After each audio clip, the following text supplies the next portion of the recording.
नमस्कार साथियों, स्वागत है आपका तक्षशिला परिवार में, तक्षशिला फैमिली में।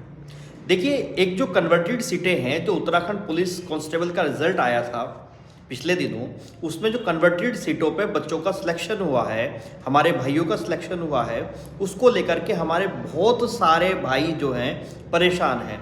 उन्हें ये लग रहा है कि पता नहीं कन्वर्टेड में क्या होगा, क्या इन्होंने हमें इसमें अंदर लेंगे नहीं लेंगे, क्या करेंगे। ठीक है, आज की इस वीडियो में मैं आपसे उसी के विषय पे बात करने वाला हूँ। ठीक है, वीडियो को ध्यान से देखना और ये आपको कुछ ना कुछ हेल्पफुल जो रहेगी आप लोगों के लिए, आपको यहाँ से कुछ सीखने को मिल जाएगा। ठीक है, चलिए वीडियो की शुरुआत करते हैं। वीडियो स्टार्ट करने से पहले यदि आप चैनल पर नए हैं तो आप चैनल को सब्सक्राइब जरूर कर लेना, आप भी हमारी फैमिली का हिस्सा बनिएगा। ठीक है, देखो दोस्तों, होता क्या है, मैं आपको एक छोटा सा एग्जाम्पल देता हूँ, आप उस एग्जाम्पल को समझने की कोशिश करना।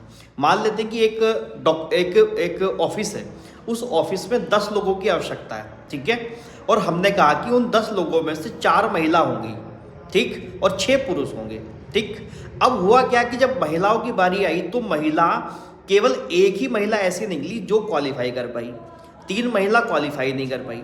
लेकिन ऑफिस में जरूरत कितने लोगों की है बच्चों? 10 लोगों की आवश्यकता है।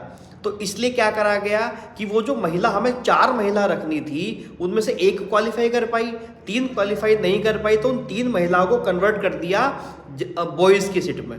ठीक है, तो हमने 9 क्या रख लिए?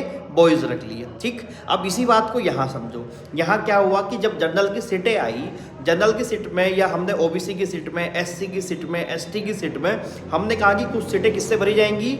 ऑर्फन से भरी जाएंगी, अनाथ से भरी जाएंगी, कुछ सीटें राज्य आंदोलनकारी से भरी जाएंगी, कुछ सीटें स्पोर्ट्स पर्सन से भरी जाएंगी। ठीक है, लेकिन जब रिजल्ट की बारी आई तो रिजल्ट में हम लोगों ने देखा कि जो ऑर्फन वाले लोग थे वो पूरे मिले ही नहीं पाए हमें, जितने हमें चाहिए थे। राज्य आंदोलनकारी भी पूरे नहीं मिल पाए, स्पोर्ट्स पर्सन वाले भी पूरे नहीं मिल पाए। यानी कि जो मिनिमम क्राइटेरिया इन्होंने रखा हुआ है, जर्नल और ओबीसी के लिए 45% मार्क्स और एससी और एसटी के लिए 35% मार्क्स, ईडब्ल्यूएस के लिए भी 45% ही होते हैं। ठीक है, तो जब मिल ही नहीं पाए तो उन सीटों को इन्होंने क्या किया कि उन सीटों को कन्वर्ट कर दिया किसमें? जर्नल सीट में। यानी कि जो ईडब्ल्यूएस या ऑर्फन, ईडब्ल्यूएस, ऑर्फन, आरए और एसपी यानी कि राज्य आंदोलनकारी और स्पोर्ट्स पर्सन थे जनरल वाले, उनको जनरल में कन्वर्ट कर दिया सीट को। ऐसे ही जो ओबीसी के ऑर्फन, राज्य आंदोलनकारी और स्पोर्ट्स पर्सन थे उनको कन्वर्ट कर दिया ओबीसी के अंदर, और जो एससी के ऑर्फन, राज्य आंदोलनकारी और स्पोर्ट्स पर्सन की सीटें थी उनको कन्वर्ट कर दी एससी में, और सेम ऐसे ही एसटी में करा गया। ठीक है, यानी कि जो आपकी कैटेगरी में हमने कहा, मान लिया कि ओबीसी के 100 बच्चे चाहिए। अब 100 बच्चों में से मान लिया 20 बच्चे ऐसे हैं, या तो अनाथ होंगे या स्पोर्ट्स पर्सन होंगे या राज्य आंदोलनकारी होंगे। लेकिन जब वो बच्चे मिले ही नहीं तो उन 20 सीटों में से मान लिया 10 सीटें तो भर गई, 10 सीटें बच गई।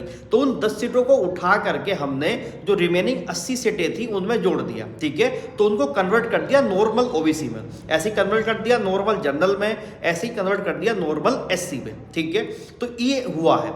अब बच्चे कह रहे हैं सर इस पर हमारा सिलेक्शन होगा या नहीं होगा? बिल्कुल होगा, आप उसके लिए एलिजिबल हैं। ठीक है, इसमें कोई समस्या वाली बात नहीं है। दूसरी बात देखो, यहाँ इन्होंने ये कहा है कि हमने 1.5 गुना बच्चे लिए हैं। अब वो उनको पता है कि उन्होंने किस आधार पर लिए हैं। सीधी बात ये है कि अभी 2545 के आसपास बच्चे हैं, वैकेंसी 2000 थी, तो उनमें से अभी जो बाहर होने वाले बच्चे हैं उनकी संख्या है 545, जो अंतिम चयन सूची में जिनका नाम नहीं आएगा।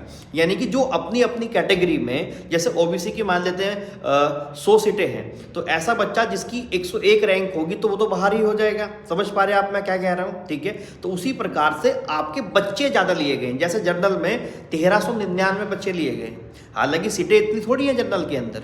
ठीक है, 1399 बच्चे लिए गए हैं। अब जो बाहर वाले बच्चे हैं, जो पीछे वाले बच्चे हैं, जिनकी रैंक थोड़ी ज़्यादा है, वो बाहर हो जाएंगे, सीधी सी बात है। ठीक है, तो इसमें एक तो घबराने वाली बात नहीं है जी, कन्वर्टेड है तो क्या होगा।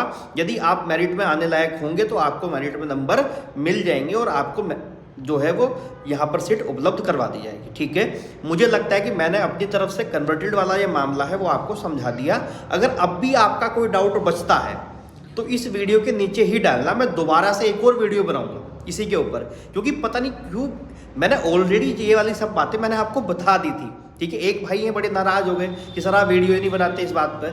मैं ऑलरेडी जब ये रिजल्ट आया था मैंने उसी दिन ये वीडियो बनाई थी, कन्वर्टेड वालों का क्या सीन है, ठीक है। मैं दोबारा बता रहा हूँ और मुझे उम्मीद है कि आपको बात समझ में आई होगी, ठीक है। अगर अभी भी कोई भी डाउट रहेगा तो आप मुझे कमेंट सेक्शन में डाल देना, ठीक है। दूसरी बात है, सभी भाइयों का डीवी आराम से हो रहा है, कोई टेंशन वाली बात नहीं है।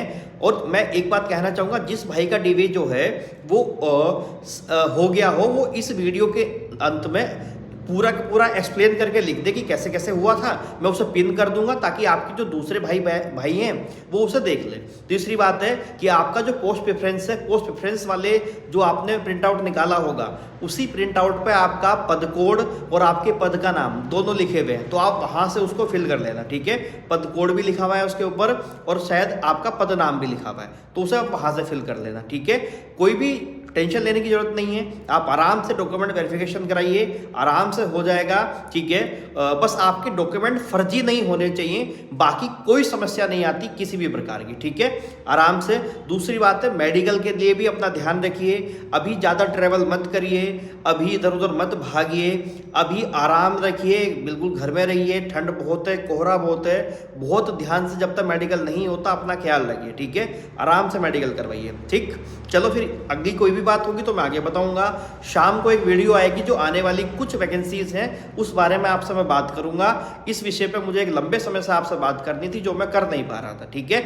आज शाम को वीडियो आएगी, पक्का कह रहा हूं। जो अपकमिंग वैकेंसी है भाइयों के लिए उसको आपको मैं बना करके दे दूंगा, ठीक है। चलिए, बहुत बहुत धन्यवाद, खूब मेहनत करिए, आगे बढ़िए। जय भारत, जय उत्तराखंड।